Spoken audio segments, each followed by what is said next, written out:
It's been hard because her older brother is autistic, and a lot of our parenting has been about making sure he feels safe. We take a lot of time to make sure that he feels safe in our family and that she feels safe. So it's a lot. Our bandwidth as a family was very narrow. And so now we're just really thinking about how we can be more proactive for our daughter.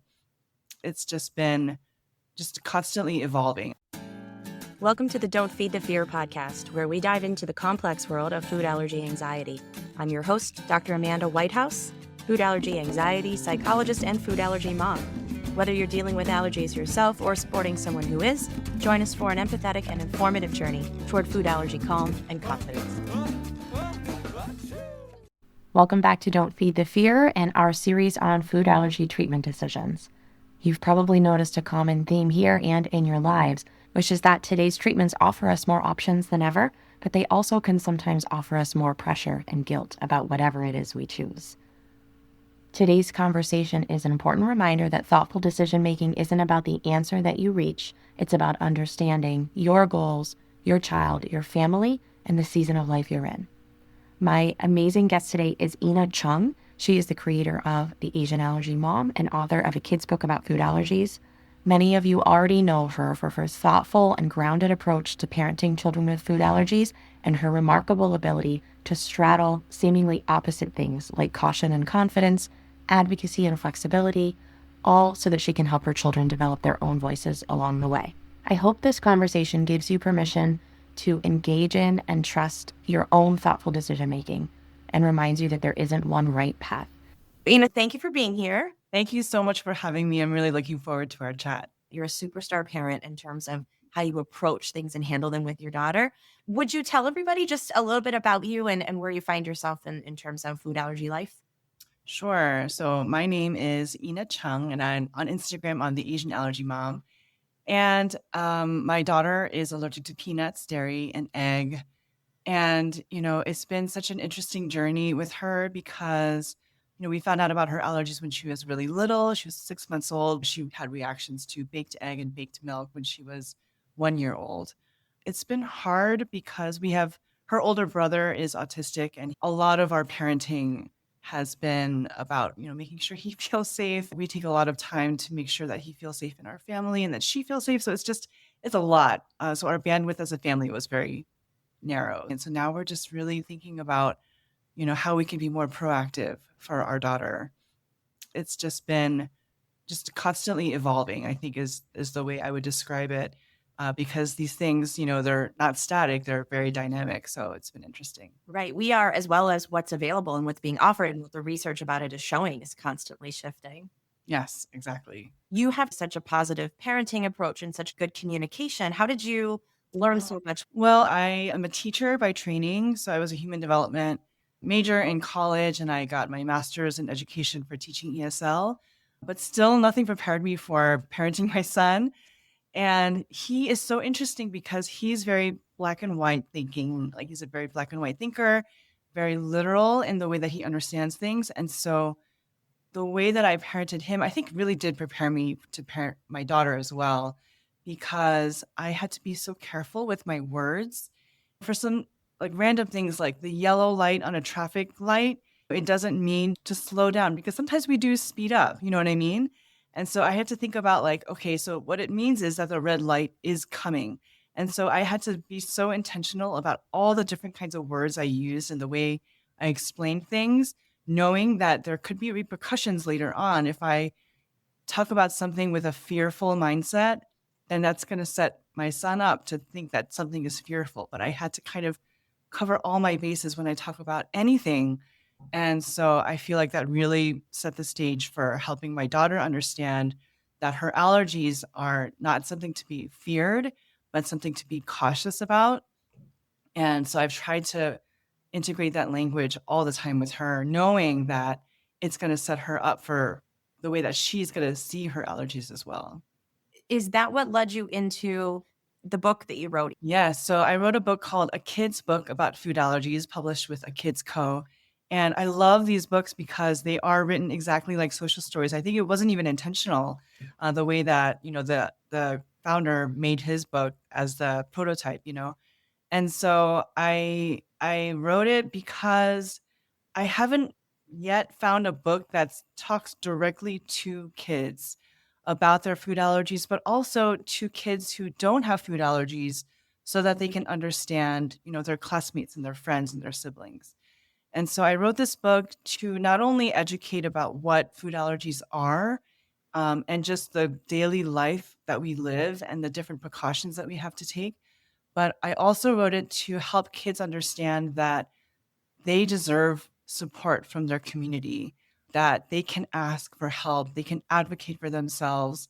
So I really wanted to emphasize the message that they deserve safety and inclusion always. And that's like the centerpiece of the book, because I feel like kids need to hear that they're allowed to ask for help, to ask for accommodations, that parents are allowed to ask for those things.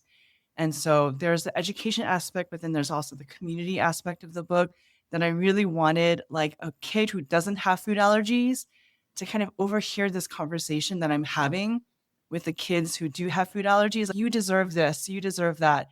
And for the kids who don't have food allergies to be like, oh, that's interesting. So that's kind of where the book comes from. It sounds too like a great way, not just for kids with or without food allergies, but the in between, like with your son, to give him skills and feeling justified in advocating for and protecting his sister, I imagine too. Yes, absolutely. And he is the best advocate for her. So his black and white thinking, I think it really helps him to really feel confident in what he needs to ask for her on her behalf. And he knows we check labels every time. He knows that whenever she's offered a food, that it has to be safe. And so even when she was very little and he was very little, like he was an early reader. So when he was 4, he was like helping me read labels, and he was stopping people from like giving my daughter food and things like that. So yeah, the book is definitely for kids like him who might need some extra permission to advocate for their siblings, for sure. Great. Well, we'll make sure that we put a link to the book in the show notes so that people can find it. We are, for the most part today in this conversation, two allergy moms, and we just wanted to get together and talk through what I know a lot of my listeners and a lot of people in the allergy community are going through, which is we are so lucky to have all these new treatments and more doctors offering them. And it's a big decision, and thinking through it is tough. So I'm happy to offer my perspective on what our experiences are, but those were our experiences only. I'm not giving anyone medical advice, and I know that you're not either. That's right. Thank you for saying that. Of course. Why don't you start and just give us a snapshot of where you're at now in terms of considering whether to do some treatments, and what are all the thoughts swirling through yours and everyone in the family's heads? Absolutely. We are living our full lives. We are eating at restaurants and able to go to social activities, and of course with precautions and substitutes and backups and all those things. But I feel like our daughter is living a great life and she's a happy kid, not having mysterious reactions all over the place. And I feel like the allergies are very well managed right now. And for a long time, we didn't even have the ability to consider treatments because we didn't really have time. And now, like starting from when my daughter was 6, she started to really express how sad she was that she couldn't have what her friends were having. Up until then, she didn't really tell us that it was hard for her. And so I started to kind of plant the seed, saying like, there are treatments that might help you to be able to eat these foods someday, or maybe you could outgrow them. We don't know what's going to happen, but I know that, we'll be okay. Like, we'll support you in whatever ends up happening. And when she asked about the treatments, I explained to her, for example, like what OIT was. And she was like, no, I don't want to do that. I don't want to have to eat milk or drink milk or eat eggs for treatment or anything like that. She was completely against it. So I dropped it. We do have allergens in the home, and we have our son eat, the Chick-fil-A regular nuggets or things like that. And she's very happy with her grilled nuggets. And so one day she said, I wish I could have some of my brother's nuggets. And I was like, I know, they look good. It had been a while since we mentioned treatment. So I said, hey, do you remember we talked about how there's a treatment where maybe you would be able to eat those someday? And she was like, oh, yeah, what is that about? And so I explained it once again. And she was like, I don't know. I don't know. And she was very undecided. Again, I dropped it. And then we were watching a kids show, Miraculous. There's this show that takes place in Paris and they're eating macarons and stuff. And my daughter is like, I really wish we can go to Paris someday. And I said, we would love to take you someday. But just so you know, like there's a lot of foods with like dairy in France. And she said, but what if I do that treatment? What if I do OIT? And I said, well, yeah, if you do that, then it makes it more likely that you could eat more foods if we ever visit Paris. I was very, very careful not to say, like, if you do OIT, then you can Right. eat the dairy, so I really had to use my words very carefully. Is that one And of those you learned from your son? Like, I can't say exactly, yes because he'll hold me to it. exactly, Okay. exactly, exactly. And something about the whole Paris idea changed something in her. And she said, I want to do it. I want to do it. And I said, okay, well, let's me make sure you know what this is. So I explained it once again that she would be eating like teeny tiny bits of her allergen safely with the allergist direction and all that. And she said, yep, I'm going to do it. Like send a message to our allergist right now.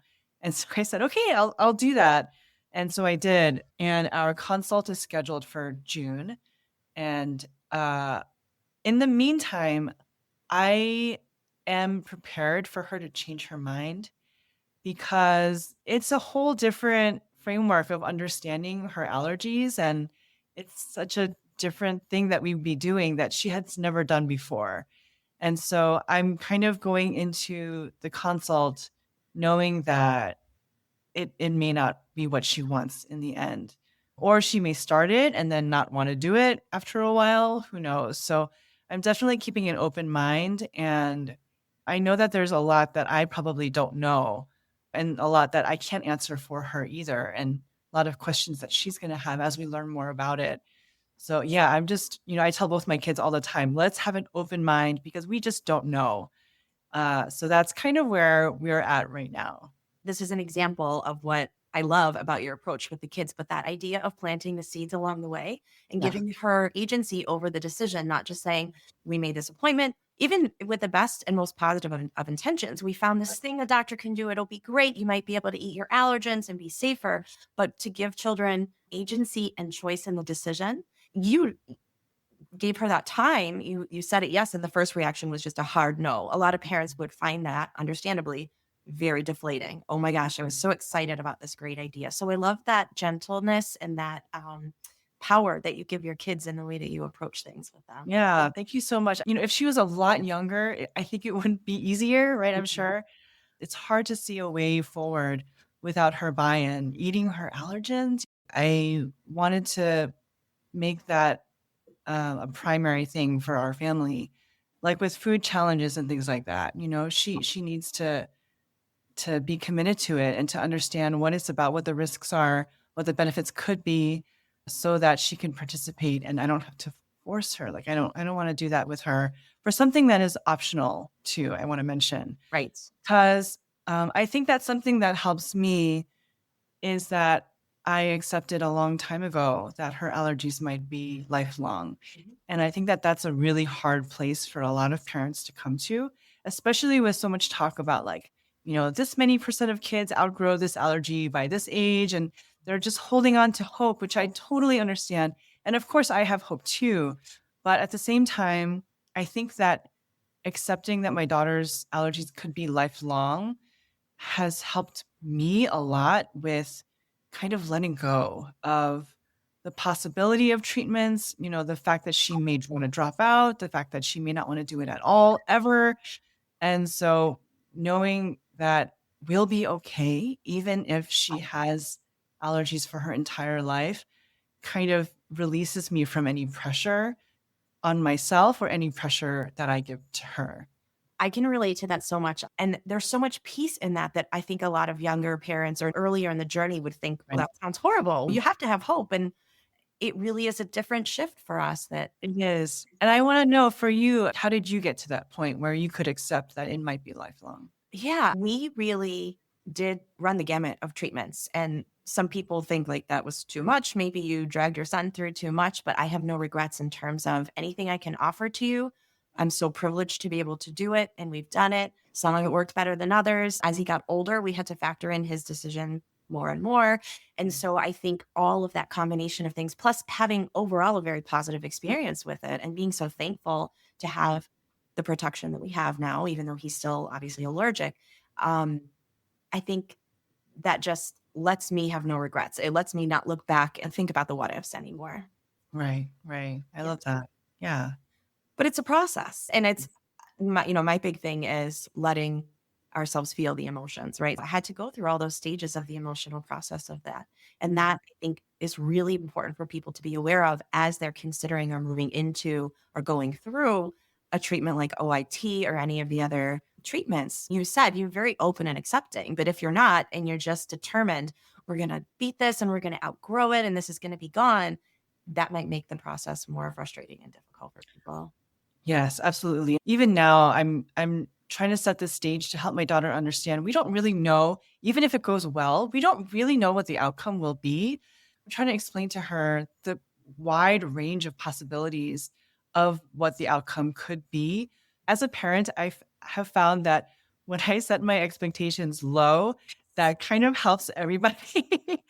Not that I'm, really defeatist or a pessimist or anything, but I don't want to disappoint my kids when something that I say does not come to fruition. And so I try to explain the wide range of possibilities. And there's a lot of information out there that I have yet to sift through about how people get to different points in maintenance and things like that. One interesting thing that came up as I messaged our allergist about the possibility of OIT, I remember he wrote specifically in his message back to me, Xolair will definitely be discussed. And I said, oh, that's very interesting because my history with Xolair. So I think it's a wonderful, wonderful thing that can help so many families. When my daughter was 1, we were offered the chance to be in that outmatch trial. When I learned about it, at first I was like, of course I want to do it. And then I learned that the first steps of the trial was that they had to do food challenges to establish the allergy. And that pained me so much. And I said, I can't do that to my daughter at this time. We respectfully declined. And then we were offered another trial where they're looking at the effects of Xolair on eczema or something like that, or skin conditions. And I was like, oh, free Xolair for a year, that would be interesting. But then we don't need it right now. Right. We don't need to protect my daughter from accidental exposure because that hasn't been an issue for her. So that's kind of my background with Xolair. No, thank you. Not necessary for us. Right. And then now our allergist is saying I think he's very excited about Xolair and OIT together. And so I've been consuming a lot of, information like articles and podcasts about the pair. There's a lot of nuance to it as well. And so I'm preparing for that conversation the best that I can. And I'm just thinking from my daughter's perspective, needles, right? Doesn't like needles. I want to set her up for success with whatever treatment we end up with. And I'm concerned that if the allergist is pushing Xolair, that it might make her not want to do anything at all. Right. And so I'm going to tread this line very carefully because, I understand that there could be some really big benefits of pairing the two together. But if she's not going to do any of it at all, then there's no benefit, right? And so I have to kind of weigh my daughter's, how she feels about an injection that can make this treatment more effective or safer or whatever. So that's kind of also kind of the wrench that was thrown into my whole plan that has been really interesting. So our allergist is wonderful and he's been so great, but still I'm preparing for him to really push it. And I'm going to have to be very sturdy in, balancing what my daughter can handle or wants to do or what she's willing to do. And, going with what our allergist is very strongly recommending. So I'm just mentally preparing myself for that, not battle, but that pushback, that back and forth. So I'm getting ready for that. And I've heard you talk about that also very beautifully, just in terms of what your nature is like and then the positions we get put into as parents. So Yes. could you say what you're imagining that looking like or how you do that in this Yeah. circumstance as a parent? It's Right. tough. Yes. So I'm a giant people pleaser, especially when it comes to like authority figures. Like I want to do whatever they tell me to do. And when it comes to my own healthcare, like I'll do whatever that you tell me to do, even if it's hard. I respect your, authority on the topic and everything. When it comes to my kids, it's so different because I can't just say yes on their behalf 100% of the time. And, there's that weird push and pull where the medical professional is the medical professional. And that I don't have that expertise, but I know my kid. And so that balance of kind of understanding what does the research show and what does my kid need, So I'm an expert on my kid, but I'm not an expert in the medicine. And so I have to balance those two things. And so I have learned that my people pleasing doesn't help me in these situations and that I really need to go in with this like sturdiness and like mantras and all these things that I can rely on in the moment when I feel or when I perceive pressure. And even if the doctor is not actually pressuring me, I perceive that pressure so easily. So just being aware of how I can have tunnel vision and feel like these compulsions to say yes and agree to that when I feel pressure, like that helps me even just knowing that I have that tendency. Um, so yeah, preparing in advance for that conversation, I think is really big for me because I know that it might be hard to push against what the research is showing, what our allergist wants to do, who I love and trust.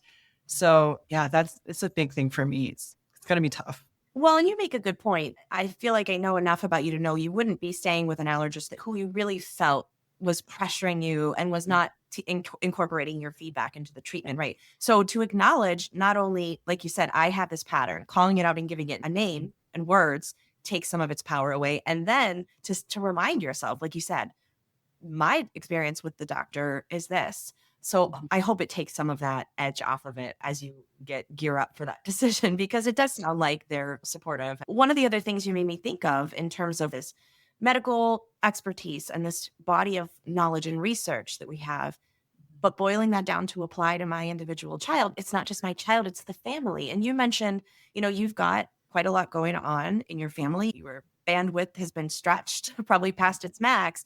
So I'm curious about you coming onto this decision in terms of the timing of your kids' needs and your family and how you think you'll make it work or if that's a concern. Yeah, actually it really is. And so my husband just took a job this past couple of months ago where he is working so much more than he was before. And even before that he was working a lot. And so yeah, during the week it's just me and it's hard.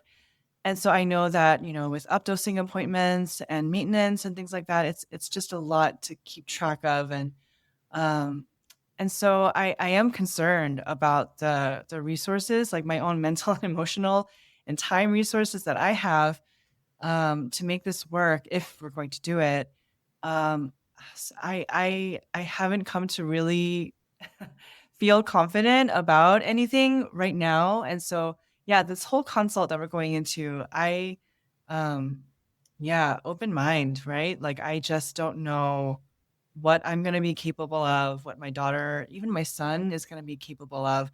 Like, he gets really scared when my daughter has reactions, and, I think it's gonna be hard even for him to see my daughter consuming her allergens, And there's that whole aspect too, and, if she has a reaction, like, what am I like, where am I going? Who am I gonna rely on? And so there's a lot of, balls in the air, I think, and but I do feel that more than any other time in our family's life, like now is the time when I would be able to manage this. Having gone through anaphylaxis with my daughter, I came out of that just feeling more confident and being able to, manage that if it ever happens again. I feel as prepared as I can be, I think. And I'm looking forward to learning more so that I can be even more prepared. So you had mentioned not knowing what's going through her head, but I know you're talking to her about it. What is she saying so far? One thing that I kind of teased out later on in one of our like second or third conversations was that I think she thought she had to drink straight milk, like Right. just a ton of milk. Right. All at once, all And the time. yes, and I realized, oh my goodness, I can't believe I left out that very important detail. And so that explained her hard no at the beginnings because she didn't really understand what I had in my mind that I wasn't expressing with the exact words that I should have been using. Right. So that's one misconception that I was happy to address. Um, and so for her, I think what's going on in her mind now that she knows that is that there's a possibility, that she can eat what her brother's eating. And for a while, she thought like the goal of OIT was to drink milk. Not only was the dose just straight milk, but the goal was to drink milk. Right. And so something that I've been kind of sprinkling in our conversations before that whole Paris talk was like, that has milk in it, and that has milk in it. If we did OIT, maybe you could eat that too. She knows these things because she knows that these are things to avoid. Right. But I think framing it in a different way, like this is something to avoid versus, hey, if you do this treatment, maybe you could finally eat this thing. Like that was the switch I think that she needed to understand it differently. And I didn't realize that um, because to me, it's the same thing, right? We avoid this because of your allergy. If you can eat this, then if you can tolerate the allergen, then you can eat that. Right. But she wasn't coming with me on that journey until I said it explicitly and in many different circumstances. I was like, oh, wow, that is very interesting how kids' minds work. What other thoughts or aspects of OIT or treatment in general have been on your mind? I think that our conversation with the allergist will be interesting because my daughter, in her mind, her goal is to eat these nuggets, and to go to Paris, Right. and eat croissants and things like that. If our allergist says like that's not very likely, he could say that, and that might be the case. And if that's true, we want to know. And then I can go back. We can talk to our daughter and say like, "Hey, if you do OIT, we're probably not going to get to that goal that you have in mind." And this is a more realistic goal, maybe just like, protection from accidental exposure. Mm. Do you still want to do it? And that's a whole different conversation, right? Because it's a lot of work for a smaller goal that it actually isn't really that hard for us right now. Avoidance has been working great for us. And so that is going to frame the conversation a lot in the decision. So I'm really interested to see what happens. Yeah, I'm interested too. Will you come back when we know more and can we talk about it again and when you Oh, explore? absolutely. Yes, for sure. Ina, thank you for coming back to give us the update. I'm so glad to have you share now with us how it went and where your decision making process took you. Yeah, thank you so much for having me back. I'm really excited to share how it all turned out. So, where do you want to start? I mean, we left off where you were waiting for your appointment. Was there any more kind of back and forth or problem solving before you got there? It sounded like your daughter was on board at that point in time with what you knew. Right. She was pretty committed to doing it. She had no qualms. I did mention to her that the doctor was going to bring up the idea of Xolair. And so I explained that to her. I wanted her to be prepared for that conversation, knowing that she could say no to that, because I felt like if, she was kind of getting the sense that that was the only way to do it, that it would kind of turn her off from the beginning. So I kind of like pre-approved her just rejecting that option if she wanted to. And so I think that that was helpful. I love that, like giving your child a permission slip in advance to say no to a certain aspect of something is so powerful for them. Right. And I thought that because, kids can have such a visceral reaction to injections and the idea of injections, I could imagine her just kind of shutting down if that came up by surprise for her. And so I didn't want anything to be a surprise, even though we actually ended up being surprised at the appointment, which we can get into. So we got to the appointment. We usually see one allergist, but then when we mentioned the OIT consult, our allergist referred us to someone who is more involved in the OIT process at our clinic. So we talked to her, and she kind of started out by saying, we don't do OIT for egg or dairy. And those were the two allergens that we were looking into. She's also allergic to peanut, and they do OIT for peanut, but like peanut has not been a difficult one for us to manage. And I don't want to dismiss the families for whom peanut allergy is very difficult, like not saying that at all. But for our family, especially compared to dairy and egg, it's been not too bad. And so that's kind of how things began. And my jaw was on the floor. My daughter was, I told my daughter to listen and participate in this conversation. So I had her put the iPad away, and she was looking at me like, what are we doing here? And so after we kind of got through that whole talk about how they are not doing egg and dairy OIT, then she started to talk about the whole Xolair option, which she had kind of prepared me for a little bit. But it wasn't Xolair plus OIT, which is what I was expecting actually, because I'd listened to many podcasts and articles about that whole topic, and I was ready to talk about it. But another curveball, she said that if we went the Xolair route, that what we would do, and again, would be just for us and, not medical advice for anybody else. But what their plan would be for my daughter would be to be on Xolair for, I think, 6 months and then just go through challenges. So a baked egg, baked dairy challenge, staying longer on Xolair, and then doing another challenge. And so, that was kind of the proposed plan. And so we were given all the information. Like we talked for, I don't know, maybe an hour just about these two options. And I had like a million questions. Mm-hmm. And so in the end, I kind of turned to my daughter and I asked if she has any questions and kind of summarized everything for her because it was kind of a lot. And the allergist also turned to my daughter. And I love that she did this. She said to my daughter, like, do you have any questions? Is there anything that you don't understand? And my daughter said no, but I mean, like, it was a lot. So it could just be that it was just too much for her to really comprehend and process. And so I kind of scaffolded it for her a little bit. And I was like, okay, so egg and dairy, OIT, we were expecting to be able to do that, but that's not an option. She was like, okay. And so I kind of summarized the whole Xolair option. And she was like, I don't want to do shots. I don't want a shot. And I was like, okay. And then the allergist asked, well, what about peanut? Like we do OIT for peanut. And that's one of your allergens. And at first she said yes. And I couldn't help my response. I was like, really? Because she never talks about wanting to eat peanut products. And so I didn't think that peanut OIT would be something she wanted to pursue because it doesn't seem to affect her life very much. And so maybe it was a leading question now that I think about it. But I asked her, I was like, hey, so if we do peanut OIT, then this is what it would look like.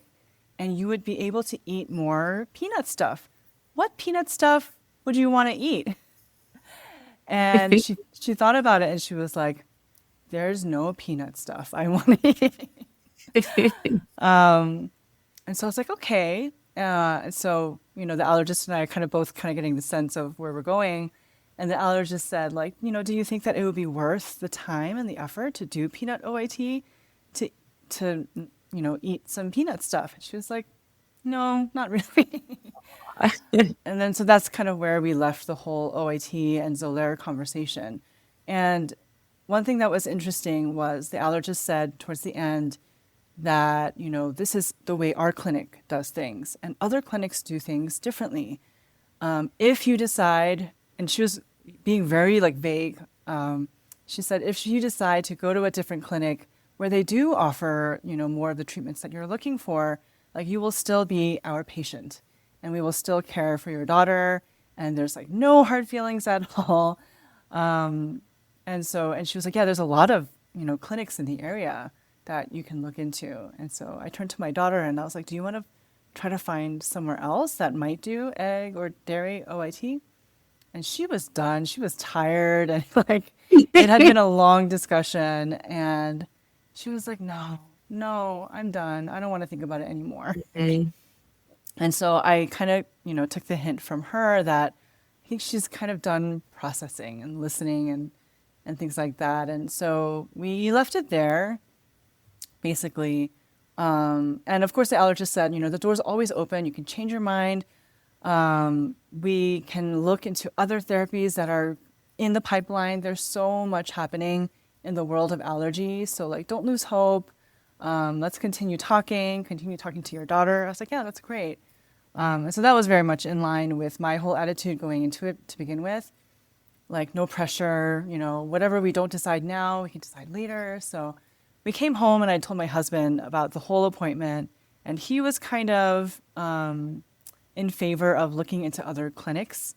And so we kind of gave the talk a rest. And then a few days later, we mentioned it to my daughter and asked if she wanted to go to a different clinic now that we, had processed it, things like that. And she still said no, like, it's okay having my allergy, she said. So that's where we left it. And for me, I feel at peace because we explored it, and we could go further and put more effort into finding another clinic, trying to convince my daughter. But for now, I feel good about where we're at. I feel like we put in all the effort we could in the moment and learned as much as we could. And for me, I would say the conversation is never really over. I'm not going to pressure her. Things are going to change as she gets older. Social relationships will change. The social settings that she's in will be different. And her needs might change. How she weighs things might change too. So I let her know that it's just always open and we can always talk about it. Thank you for sharing that. I love your example and the doctor's example of such a child-friendly and involved and positive experience, because there are many people out there who operate that way, but sometimes not. And sometimes the kids, for whatever reason, it's not a developmentally appropriate conversation, or they're not included in the decision, or the adults have a decision made up, separate from what the child wants. And I love this example of how it really was a collaborative, shared decision making with an open end to it, depending on what's coming in the future. Right. And one thing that I noticed about this allergist is that at the beginning of the appointment, we talked about all of her, past reactions over the year. And I mentioned this one situation where there was like peanut butter at this activity. And I was describing my experience of it. And I love that the allergist turned to my daughter and said, how did you feel about that? Were you nervous, or how did you make the decision to stay in that activity? And I was like, oh my gosh, the transition from being the person who talks at the appointment, I realized like, oh, I need to say less over time, even though my daughter isn't making decisions independently, obviously. I think this just reminded me, this is something that we need to transition towards, making sure that my daughter has a voice at these appointments. And throughout the appointment, she just continued to include my daughter and ask questions. And so I thought that was wonderful. And it was a really great reminder for me also. I love that. You're right. We do have to adjust over time and center our child's voice more and more in the conversation. But I'm sure you've been doing that all along. I hope so. You can only know what you know now. But for people listening, is there anything that would have been helpful that you would have done differently knowing what you know now that other people might want to have on their radar or to remind themselves of? Oh, interesting. So I feel like the conversation about Xolair is just everywhere.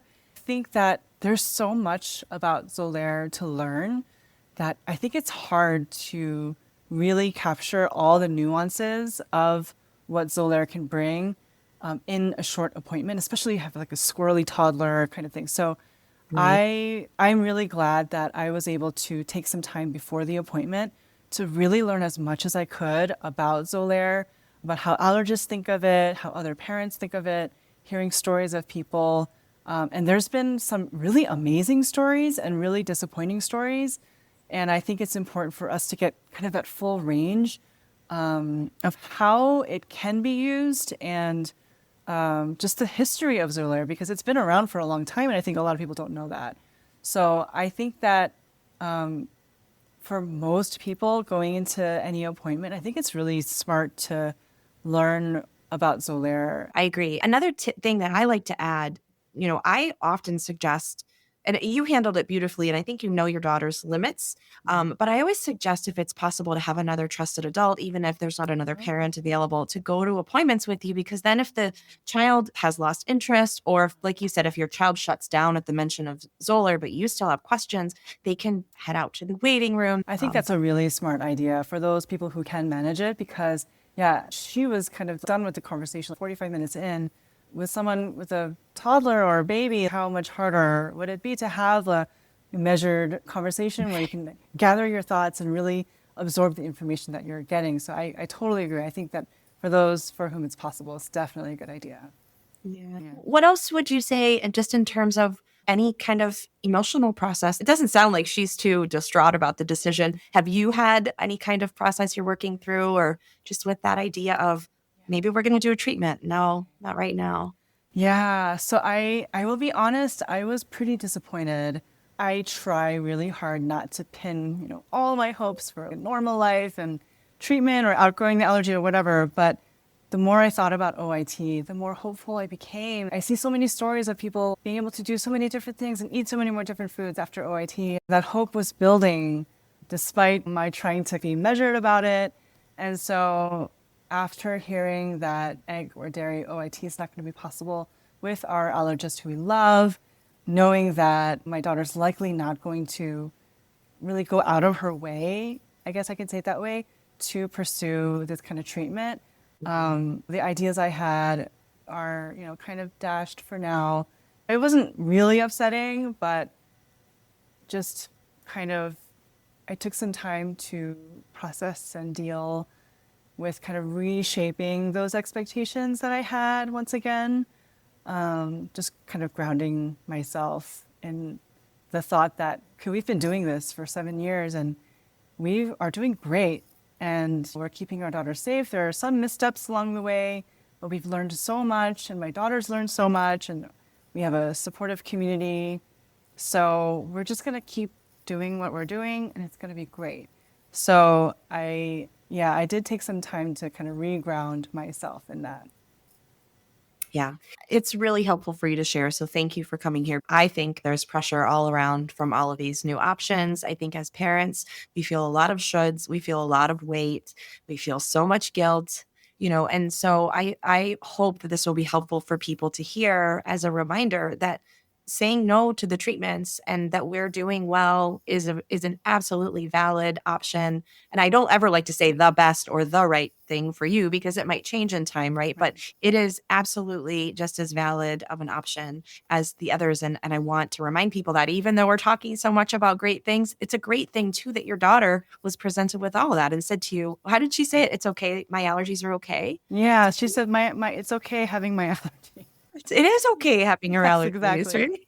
right? Aw, what a sweetheart. She sounds so wonderful. Yeah, she is great. She is great. And I think that, taking her no, I kind of see it as taking it as a no for now. Like, this is where we are right now.